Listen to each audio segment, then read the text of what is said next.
बिस्मिल्लाहिर्रहमानिर्रहीम। अस्सलामुअलैकुम। क्या हाल है बच्चों? सब ठीक ठाक? उम्मीद है मजाज अच्छे होंगे। आज नए लेक्चर के साथ आपके नन्हे मुन्ने से और छोटे से चैनल कैंडल एकेडमी पाकिस्तान में आपको खुश आमदीद। बच्चों, हम पढ़ रहे थे electromagnetic induction chapter number 14 second year physics federal और केपीके का कोर्स हम फॉलो कर रहे हैं। और आज हमारा चैप्टर नंबर 14 यानी इलेक्ट्रोमैग्नेटिक इंडक्शन में जो नया टॉपिक है वो है मोशनल ईएमएफ। तो बच्चों, फेडरल और केपीके का कोर्स तो हम फॉलो कर ही रहे हैं, साथ में पंजाब बोर्ड के भी जो स्टूडेंट हैं वो इस लेक्चर को सुन सकते हैं, उनके कोर्स में भी शामिल है। अलबत्ता सिंध बोर्ड के स्टूडेंट्स इस लेक्चर को स्किप कर दें, ये उनके फ़ायदे का नहीं है, उनके कोर्स में शामिल नहीं है। तो इससे पहले हमने ये पढ़ा है कि फैराडेज लॉ में कि जब भी मैग्नेटिक फ्लक्स चेंज होगा किसी भी कंडक्टर के थ्रू या कॉइल के थ्रू, तो उसके अंदर ईएमएफ इंड्यूस हो जाती है और उसके नतीजे में इंड्यूस्ड करंट फ्लो होने लगता है। लेंज लॉ हमने पढ़ा और उसमें हमने ये सीखा कि इंड्यूस्ड ईएमएफ की पोलैरिटी कैसे फाइंड की जाती है और सिमिलरली इंड्यूस्ड करंट की डायरेक्शन कैसे फाइंड की जाती है। तो ये हम सीख चुके हैं। आज हम एक नई सिचुएशन और इंटरेस्टिंग सिचुएशन को डिस्कस करने जा रहे हैं कि एक कंडक्टर को अगर मैग्नेटिक फील्ड में रखकर उसको घुमाया जाए, यानी उसको मूव किया जाए इस तरह कि मैग्नेटिक फील्ड की डायरेक्शन, लेंथ उसकी की डायरेक्शन और वेलोसिटी की डायरेक्शन तीनों एक दूसरे के साथ म्यूचुअली परपेंडिकुलर हों, इस तरह हम मूव करें। एक कंडक्टर को मैग्नेटिक फील्ड के अंदर इस तरह से मूव करें कि तीनों चीजें यानी length of the conductor, magnetic field की डायरेक्शन और वेलोसिटी ऑफ द कंडक्टर तीनों म्यूचुअली परपेंडिकुलर हों, तो ये कंडक्टर बैटरी के तौर पर बिहेव करता है। जी हाँ बच्चों, इंटरेस्टिंग सिचुएशन है। एक कंडक्टर है तो इसके ये बिल्कुल बैटरी की तरह बन जाता है। इस तरह से ये समझे कि ये लेंथ ऑफ द कंडक्टर है, तो ये एक टर्मिनल उसका नेगेटिव और एक पॉजिटिव बिहेव करता है। हम इसको एक्सटर्नल सर्किट साथ कनेक्ट करके इसके थ्रू करंट को फ्लो करा सकते हैं।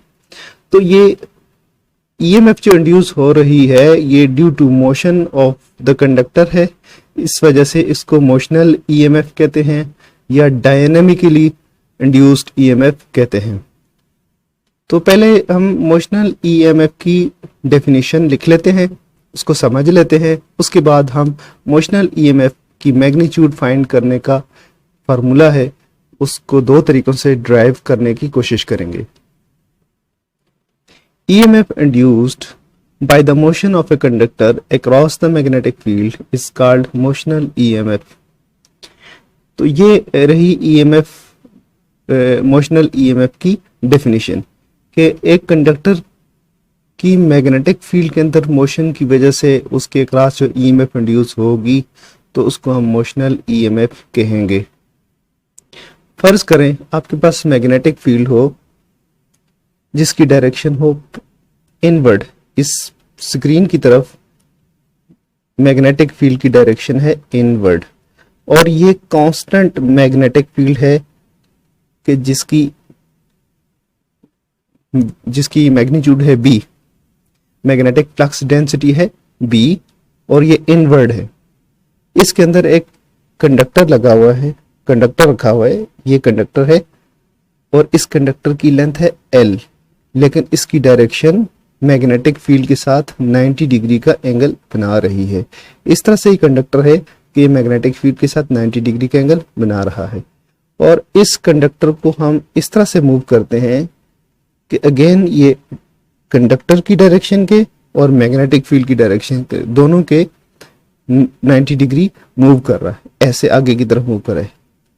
ये तीनों अगर वेक्टर हों तो तीनों म्यूचुअली परपेंडिकुलर होंगे। इस सूरत में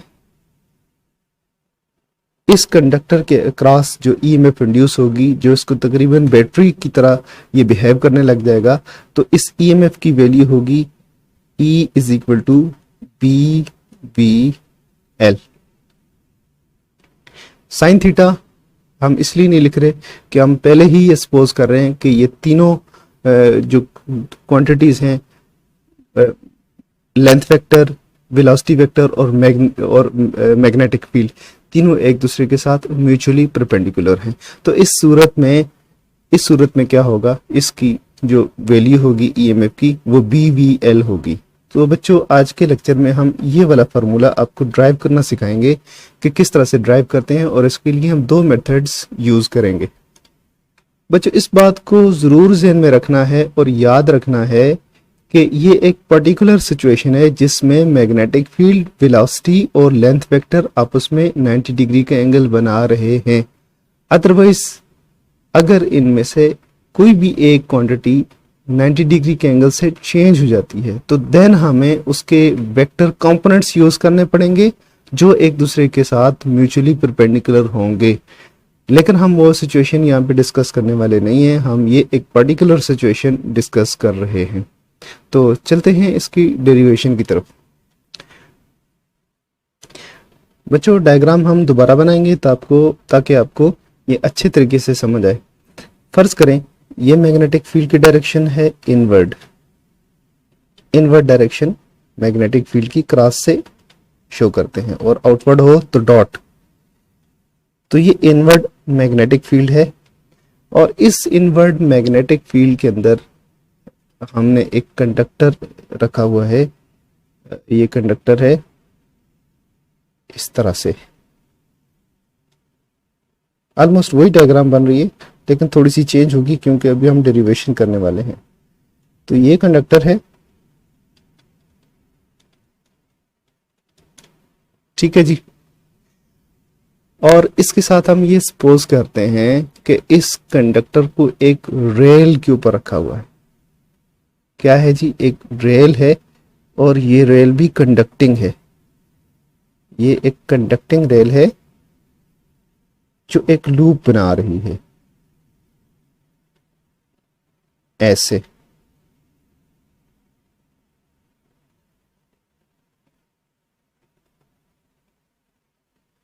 ठीक है जी। अब इसके अंदर मैग्नेटिक फील्ड थोड़ा सा हम दोबारा से देख लेते हैं। ये मैग्नेटिक फील्ड लाइंस इसको क्रॉस कर रही हैं, और ये इसका लिंकिंग मैग्नेटिक फ्लक्स जो इस लूप के अंदर आ रहा है, ये आपको एक लूप बनता हुआ नजर आ रहा है। ये एक लूप है, ये मैग्नेटिक रेल है, इसके ऊपर ये कंडक्टर रखा हुआ है, और ये मूव कर सकता है आगे भी से, हम जिस तरह भी इसको मूव करना चाहें ये मूव कर सकता है। तो फिलहाल इसका जो लिंकिंग मैग्नेटिक फ्लक्स है ये है। तो मैग्नेटिक फ्लक्स कैसे चेंज कर सकते हैं हम अगर इस लूप का जो एरिया है, लेट्स सपोज कि ये एरिया है A, तो अगर हम इस कंडक्टर को थोड़ा सा मूव करके आगे ले जाएं, यहां पे ये कंडक्टर अगर मूव करके यहां पे आ जाए,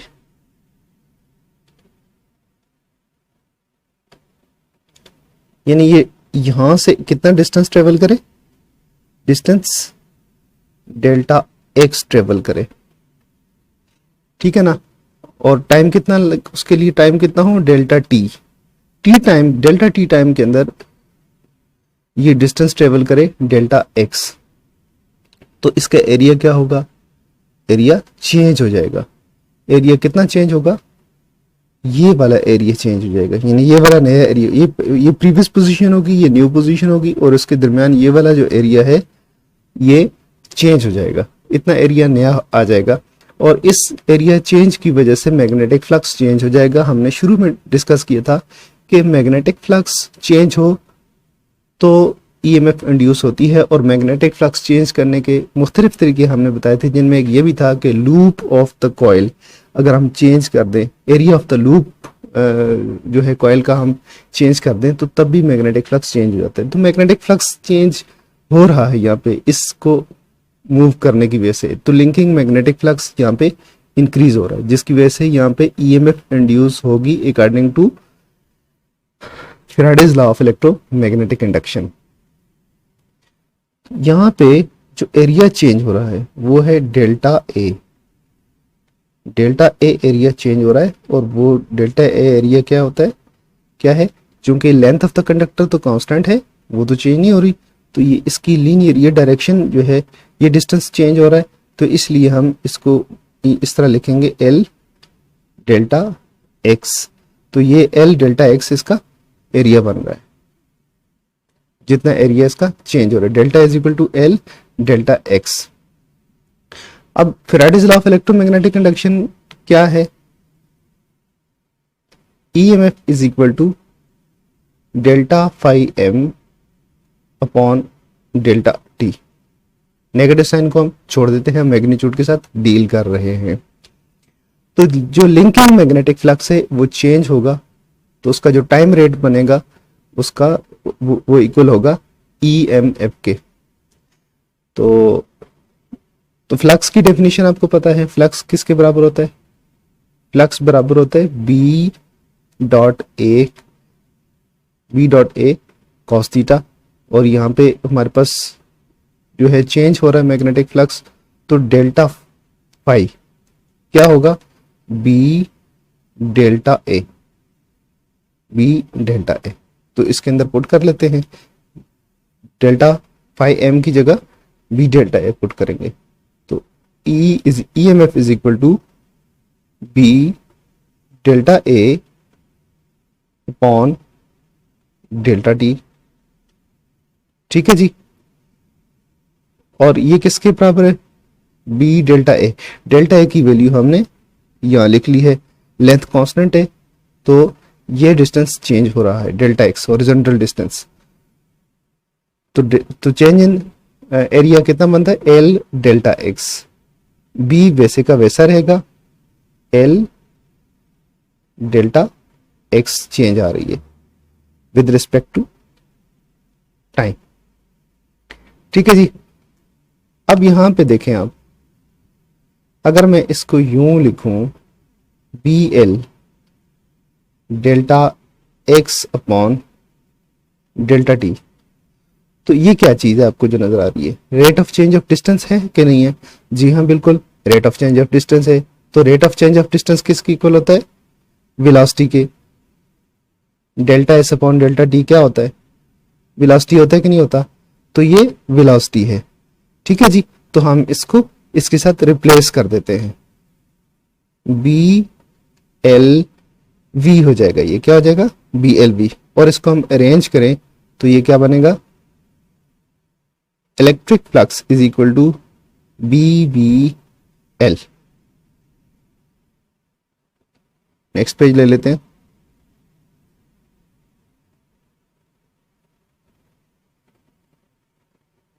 सॉरी, इलेक्ट्रिक फ्लक्स नहीं, EMF induced is equal to BBL।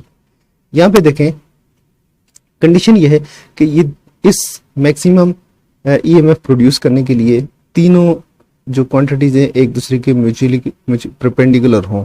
एक बात तो ये है। दूसरी बात ये है कि जो EMF इंड्यूस हो रही है वो तीनों के ऊपर डिपेंड कर रही है, यानी लेंथ अगर जीरो होगी तो तभी EMF zero, magnetic field zero होगा तो फिर भी EMF जीरो, और साथ में ये कि वेलोसिटी अगर नहीं होगी तो तभी EMF जीरो होगी, यानी EMF इंड्यूस हो रही है इसकी वेलोसिटी की वजह से, तो इसलिए इसको कहते हैं मोशनल EMF या डायनामिकली इंड्यूस्ड EMF। तो ये है फॉर्मूला जो हमने डिराइव कर लिया। अब चलते हैं इसको अल्टरनेट मेथड से ड्राइव करते हैं।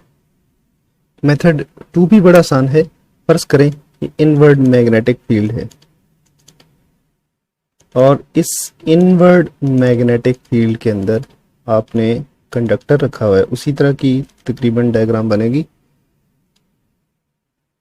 ये एक कंडक्टर है जो इस तरह से आपने प्लेस किया हुआ है मैग्नेटिक फील्ड के अंदर कि 90 डिग्री एंगल बना रहा है इनवर्ड मैग्नेटिक फील्ड के साथ। अब इस कंडक्टर को हम मूव कराते हैं इस डायरेक्शन में। ठीक है जी, तो उस वक्त जब हम इसके अंदर इसको इस तरह से मूव करा रहे हैं तो इसमें चार्जेस मौजूद हैं, इलेक्ट्रॉन्स कंडक्टर के अंदर एक्सेस ऑफ इलेक्ट्रॉन होते हैं, फ्री इलेक्ट्रॉन जो मूव कर सकते हैं। जब इस कंडक्टर को हम आगे की तरफ लेकर जा रहे हैं तो ये चार्जेस सारे के सारे आगे की तरफ मूव कर रहे हैं।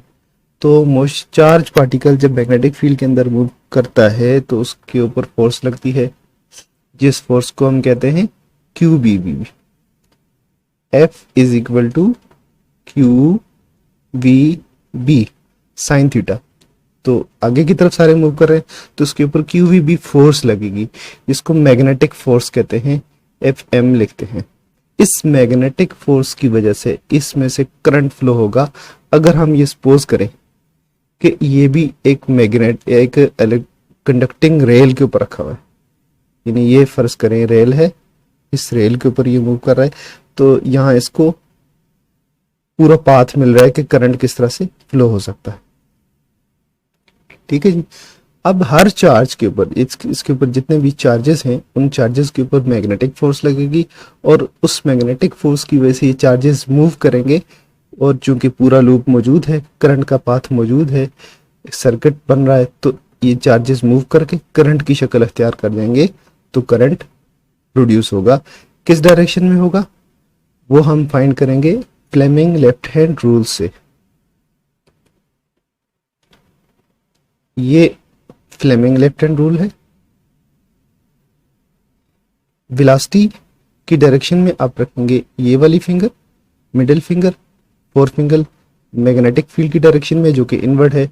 तो फ्लेमिंग लेफ्ट हैंड रूल कह रहा है कि अगर आप इस तरह से मूव कर रहे हो इनवर्ड मैग्नेटिक फील्ड के साथ, तो चार्जेस जो है, करंट जो है ऊपर की तरफ मूव करेगा, यानी फोर्स ऊपर की तरफ लगेगी। मैग्नेटिक फील्ड B है, length of the conductor L है, और इसकी वेलोसिटी V है। ठीक है जी। तो इसकी वजह से, इस तरफ मूव करने की वजह से, यहाँ से जो चार्जेस फ्लो हो रहे हैं उनकी वजह से जो करंट है वो I है, और उसकी direction Fleming left hand rule की मदद से ये वाली डिस्कवर हुई है।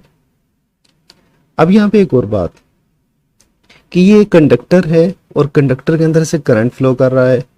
जब किसी भी करंट कैरिंग कंडक्टर को मैग्नेटिक फील्ड के अंदर रखा जाए तो उसके ऊपर एक फोर्स लगती है, जिसको कहते हैं हम बेल sine theta. F M is equal to बेल साइन थीटा, और हम इसके ऊपर इस तरफ फोर्स लगा रहे हैं, और यहाँ पे हम देखेंगे एफ एम जो है वो बेल साइन थीटा, उसकी डायरेक्शन क्या होगी। अब आपने फोर फिंगर की को रखना है करंट की डायरेक्शन में, मिडिल फिंगर को करंट की डायरेक्शन में, फोर फिंगर आपकी इनवर्ड मैग्नेटिक फील्ड को शो करेगी, और आपका अंगूठा शो कर रहा होगा कि जो कंडक्टर के ऊपर फोर्स है वो किस डायरेक्शन में है, मैग्नेटिक फोर्स। तो मैग्नेटिक फोर्स की डायरेक्शन यूं होगी, आप इसको इस तरफ मूव करा रहे हैं और ये इस तरफ मूव कर रही है, दोनों फोर्सेज इक्वल हैं, तो इसलिए कांस्टेंट वेलोसिटी के साथ ये मूव करता है राइट साइड की तरफ, जिस डायरेक्शन में आप मूव कराना चाह रहे हैं। तो यहाँ पे ये फोर्स किसके इक्वल है, आपकी जो अप्लाइड फोर्स है वो इक्वल हो जाती है बेल साइन थीटा के। चूंकि 90 डिग्री के एंगल है तो हम मैग्नेटिक फोर्स को सिर्फ बिल लिख देते हैं, BIL। ठीक है जी। तो आपकी अप्लाइड फोर्स, ये अप्लाइड फोर्स है, इस डायरेक्शन में लगा रहे हैं, तो ये इक्वल किसके है, जो बेल साइन थीटा मैग्नेटिक फोर्स है उसके इक्वल है। तो F is equal to FM। ठीक है जी। यहां पे इलेक्ट्रिकल पावर, वैसे जनरल पावर का जो फार्मूला होता है, जनरल फार्मूला वो क्या होता है, P is equal to force into velocity. ठीक है जी। कंडक्टर के ऊपर आप फोर्स लगा रहे हैं, वो मूव कर रहा है, वेलोसिटी उसकी सर्टेन वेलोसिटी V है, और फोर्स जो आप लगा रहे हैं वो FM है, मैग्नेटिक फोर्स के इक्वल है। तो दोनों चीजें मौजूद हैं, हम इसके अंदर पुट कर लेते हैं। P is equal to power is equal to, power क्या होती है, रेट ऑफ डूइंग वर्क, क्या होता है, delta W upon delta T। Rate of doing work is called power, और इसके यूनिट्स होते हैं वाट। ठीक है जी। तो पावर का दूसरा फार्मूला है फोर्स इनटू वेलोसिटी। ठीक है जी। तो आपके पास फोर्स यहाँ पे किसके इक्वल है, मैग्नेटिक फोर्स के बराबर है, जो कि है BIL। तो यहाँ पे पुट कर लेते हैं, F is equal to BIL V। और पावर का इलेक्ट्रिकल पावर यहाँ पे, जो कि इसकी वजह से जो करंट फ्लो हो रहा है तो current flow magnetic EMF induce हो रही है, यानी पोटेंशियल डिफरेंस बन रहा है, उसके नतीजे में करंट फ्लो हो रहा है, तो इलेक्ट्रिकल पावर यहाँ पे प्रोड्यूस हो रही है, जनरेट हो रही है। तो electrical power in terms of current end voltage क्या होती है, आई वी।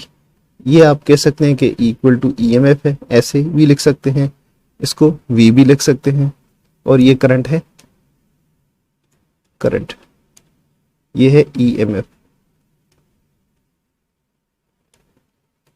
तो आई वी यहां पे रिप्लेस कर दें, P is equal to I V, ठीक है जी, बी आई एल वी। यहां पे आई ये करंट है, इधर भी आई करंट है, तो ये हो जाएगा दोनों आई आई के साथ कल्टस। तो क्या बचेगा, B is equal to B L V. ये आपको दोनों नजर आ रहे हैं कि दोनों V हैं, लेकिन एक इसमें पोटेंशियल डिफरेंस है, लिहाजा हम उसको चेंज कर देते हैं, E के साथ लिख लेते हैं। E is equal to EMF is equal to B L B. दोबारा से इसको अरेंज करें तो ये बनेगा बी वी एल। तो सेम फार्मूला हमने थोड़ा डिफरेंट तरीके से ड्राइव कर लिया। तो इस फार्मूले से हमें ये पता चलता है कि अगर मैग्नेटिक फील्ड के अंदर एक कंडक्टर रखा जाए और इसको मूव ना करें तो ईएमएफ इंड्यूस नहीं होगी, और अगर हम इसको मूव कर देते हैं तो फिर इसके अंदर ईएमएफ इंड्यूस हो जाएगी। तो ये जो कंडक्टर है आपका piece of conductor, piece of wire, ये बिहेव करेगा बैटरी की तरह, यानी यहाँ पे एक टर्मिनल पे पॉजिटिव, एक पॉजिटिव टर्मिनल बन जाएगा, दूसरा नेगेटिव टर्मिनल। तो एक्सटर्नल सर्किट के साथ कनेक्ट करके करंट को फ्लो कराया जा सकता है। इसके साथ ही हमारा आज का लेक्चर खत्म हुआ। उम्मीद है समझ आ गई होगी। कोई बात, ऐसी बात जो समझ ना आई हो, कमेंट सेक्शन में ज़रूर हमें बताएं। इंशाल्लाह हम पूरी कोशिश करेंगे आपको गाइड करने की। इसके साथ हमें इजाज़त दीजिए। अल्लाह हाफिज़।